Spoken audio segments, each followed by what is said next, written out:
주식에서 수익을 내는 방법은 여러 가지가 있지만 그 중에 한 가지를 말씀을 드리면 시장과 함께 차트를 보는 거고요. 차트를 볼 때 공통점을 찾아내는 것이 중요합니다. 그게 패턴이고요. 공통점이 있는 패턴을 발견했으면 그 패턴이 현재 시장에서 잘 먹히는 패턴인지를 파악을 해야 됩니다. 지금 보여드린 세 종목은 같은 패턴이 나왔던 종목들이고요. 서현이와 나무가, 태용로직스 이 세 종목의 흐름을 한번 분석을 해보겠습니다. 태용로직스라는 종목이 이날 대량 거래를 수반한 장대 양봉이 만들어졌는데요. 장중에 상한가를 찍는 강한 장대 양봉이었습니다. 이런 장대 양봉이 만들어질 수 있었던 이유가 중동의 지정학적 리스크가 심화가 되면서 물류 관련주 쪽으로 강한 매수세가 들어왔기 때문에 이런 흐름이 만들어졌습니다. 다음날 움직임을 보시면 이 장대 양봉의 힘이 살아있었기 때문에 장중에는 고가가 14%가 넘는 급등이 나왔었고요. 하지만 종가는 음봉으로 마감을 했습니다. 단기간에 거의 50% 가까운 상승이 나왔기 때문에 차익 매물이 나오면서 주가가 밀린 거죠. 이런 하락세가 다음날도 유지가 되면서 음봉 캔들이 한 개가 더 만들어졌습니다. 그런데 거래가 확 줄면서 거래 감소 음봉이 만들어진 거죠. 제가 좋은 재료와 함께 장대 양봉이 나온 종목은 다음날부터 3일째 되는 날까지 눌림목 매매를 할 수 있다라고 말씀을 드렸는데요. 이 종목은 장대 양봉 뒤에 2일 눌림 패턴이 만들어진 겁니다.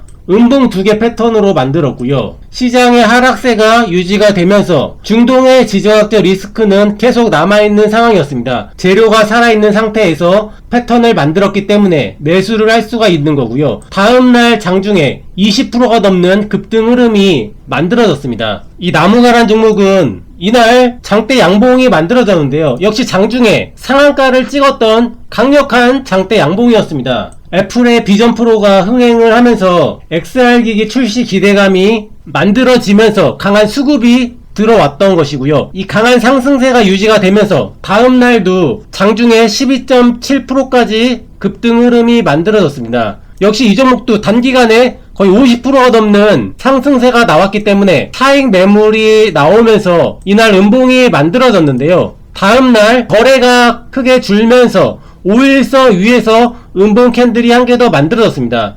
이 태용로직스와 마찬가지로 장대 양봉 뒤에 2일 눌림 패턴이 만들어진 거고요. 이 XR 기기에 대한 출시 기대감이 남아있는 상태에서 장대 양봉 뒤에 2일 눌림 패턴이 만들어졌기 때문에 매수를 할 수가 있는 거고요. 다음날 장중에 16%가 넘는 급등 흐름이 만들어졌습니다. 다음은 서현유아인데요. 3일 전에 강력한 수급이 들어오면서 고가가 28.61%까지 찍은 장대 양봉이 만들어졌습니다. 이날 우리나라 시장에서 중요한 변화가 있었던 날이고요. 시장이 이 전고점을 돌파하지 못하고 저항에 부딪히고 11일 연속 하락이 나온 상태에서 반등이 약하고 이 장대 양봉의 종가 자리와 이 장대 음봉의 시가 자리에서 저항에 부딪히고 밀리고 있었던 시장이었습니다. 강한 하락 이후에 반등이 약하고 추가 하락이 나올 가능성이 높은 자리에서 저PBR 관련주 위주로 강력한 상승이 나오면서 시장을 완전히 상승으로 돌려놓는 흐름이 나왔습니다. 이때 저PBR 관련주 중에서 자동차 관련주가 가장 강한 흐름이 나왔었고요. 대형주에서는 기아와 현대차가 강한 흐름이었다면 중소형주에서는 서현이화가 가장 강한 종목 중에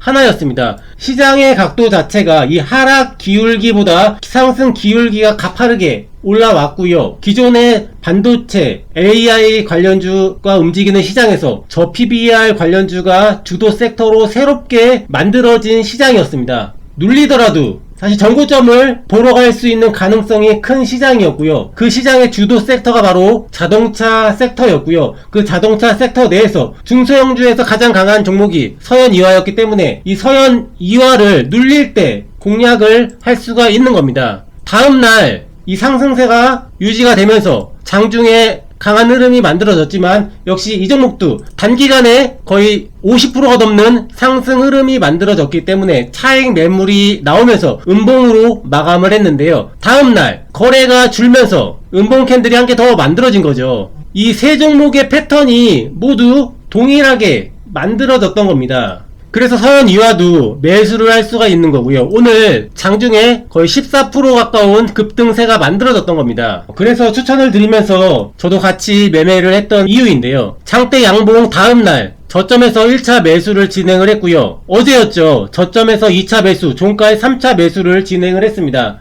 그리고 오늘 고가에서 분할 매도로 수익 실현을 했고요. 이 종목의 흐름을 보시면 강한 상승 이후에 조정을 받았죠. 이 전고점이 중요한 자리인데요. 전고점을 돌파하는 추가 상승이 나왔고요. 돌파 이후에는 이 돌파된 전고점 위에서 지지받고 반등이 나오고 지지받고 반등이 나왔던 자리입니다. 어제 이 중요한 자리에서 지지받을 가능성이 있었기 때문에 매수를 할 수가 있고요. 종가에는 패턴이 완성된 것을 확인을 하고 추가 매수를 할 수가 있는 겁니다. 결론적으로 장대 양봉 이후에 눌림에서 공략을 할 수가 있는데요. 그때 중요한 부분이 장대 양봉이 나왔던 재료가 살아 있어야 되고요. 시장의 흐름과 그 종목의 흐름이 연결이 돼야 되고요. 공통된 패턴이 만들어졌을 때 이 패턴이 그 시장에서 잘 먹히는 패턴이었는지를 확인을 하고서 매수를 하게 되면은 수익이 날 가능성이 높다라는 부분입니다.